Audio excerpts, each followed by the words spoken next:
এবার কয়েকজন নায়কের নাম বলবো যাদের সাথে তুমি কাজ করেছো, তাদেরকে একটি করে প্রশ্ন করো। প্রশ্ন করব? প্রশ্ন করো। আরে প্রশ্ন তো আমি এমনিতেই অনেক করি।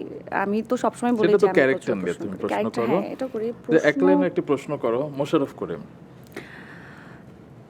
এই যে মানে এই প্রশ্নটা আমি তাকে মানে পার্সোনালিও যদি কাজ করি তখনও বলি যে ভাইয়া আপনি এইভাবে অ্যাক্টিং কিভাবে করেন, মানে হুট করে মাথার মধ্যে যে কথার কথা যে গ্লাসটা এখান থেকে ওখানে রাখতে হবে, এই গ্লাস রাখার মধ্যেও না সে এক ধরনের ইম্প্রোভাইজ দিয়ে দিবে, যে না এইভাবে এইভাবে ঘুরায় প্যাঁচা রাখবে, একটা ডায়লগ দিয়ে দিবে, ডেলিভারি অন্যরকম। সে এই যে যে তার মানে এরকম ওয়ান টুর মতো একটা বের হয়ে যায়, অ্যাক্টিং যে স্কিলটা যে তার মধ্যে ইম্প্রোভাইজেশনটা যে আসে সেটা খুব দারুণ। কিভাবে কি খেয়ে আসলে মাথার মধ্যে আসে এগুলা। চঞ্চল চৌধুরী। সেও খুব ভার্সেটাইল একজন অ্যাক্টর, এবং মানে কোয়েশ্চেন করো একটা। কোশ্চেন যদি করি চঞ্চল ভাইকে কী করবো, আর সে অনেক হাম্বেল। এত হাম্বেলটা কীভাবে সে? বাহ। তাহসান খান। অনেক জেন্টলম্যান খুব। কোয়েশ্চেন। কোশ্চেন হচ্ছে ভাইয়া আপনি মাথা এত ঠান্ডা কিভাবে রাখেন? যত কিছু হয়ে যাক আপনার মাথা কিভাবে ঠান্ডা থাকে? আফরান নিশো। কোয়েশ্চেন। এত পরিশ্রম, একজন একজন এত পরিশ্রমী একজন অভিনেতা, সে এত পরিশ্রম করার যেই মানে এনার্জিটা, সে এনার্জিটা কী চিন্তা করে সে এত পরিশ্রম করতে পারে? মানে এত, এটা লাস্ট দমে দেখলাম যে তার অ্যাক্টিংয়ে মানে সে ফাটিয়ে দিয়েছে, এত দারুণ অ্যাক্টিং করেছে। কীভাবে সম্ভব এতটা ঢুকে যায় কীভাবে? অপূর্ব।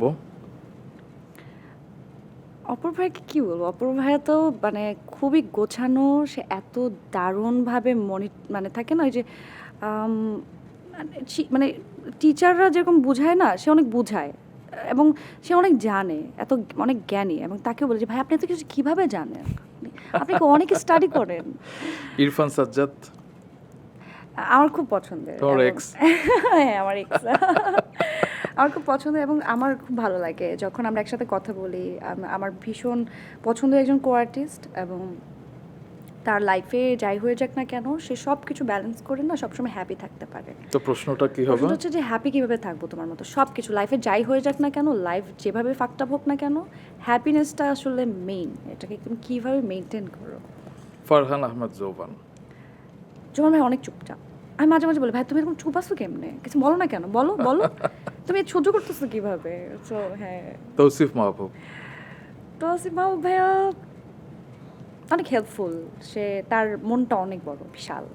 সে এখন অনেক, প্রশ্নটা কি হতে পারে? সে এত মানে এটা প্রশ্নও না আসলে, এটা আমি আমি নিজেও চেষ্টা করি যে তার মতো এত বড় মনের অধিকারী হতে। তার মনটা অ্যাকচুয়ালি অনেক বিশাল। সে অনেক থাকে না মানুষের একটা বিপদে, আমার মনে হয় যে তৌসিফ ভাইকে যদি ফোন দিয়ে বলি ভাই আমি একটা বিপদে আছি, সে দৌড়ে চলে আসবে।